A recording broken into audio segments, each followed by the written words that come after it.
মেয়েদের জীবন আমরা যতটা সহজ মনে করি ততটা সহজ না। পরিবারে একটি মেয়ে অনেক আদর যত্নে মানুষ হয়। মেয়েটা বড় হয়ে গেলে বাবার মাথায় চিন্তা চলে আসে মেয়েটার বিয়ে দিতে হবে। পাত্র দেখার কাজ চলবে, পাত্র হঠাৎ পছন্দ হয়ে যায়। বাড়িঘর পরিষ্কার করছে, নতুন আত্মীয়স্বজন আসবে, মেয়ের বিয়ে। হঠাৎ মেয়েটা প্রশ্ন করলো, বাবা বাড়িঘর তো সবই পরিষ্কার করলে, উঠোনে একটি পেয়ারার গাছ আছে, গাছটা তুলে ঘরের পিছনে লাগালে হয় না? বাবা তখন উত্তর দিল, মা গাছটা তুলবো, 4 বছরের পুরাতন, যদি গাছটা মরে যায়? মেয়ে তখন কেঁদে বলল, বাবা 20 বছর আমাকে লালন পালন করলে, এত আদর স্নেহ দিলে, আমি অন্য সংসারে গিয়ে কিভাবে মানিয়ে নেব?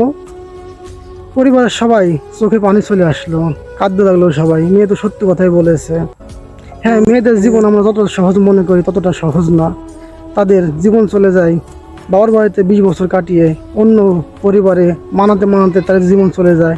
একসময় মানিয়ে নেয়, তখন ছেলে মেয়ের চিন্তায় সে ব্যস্ত হয়ে পড়ে।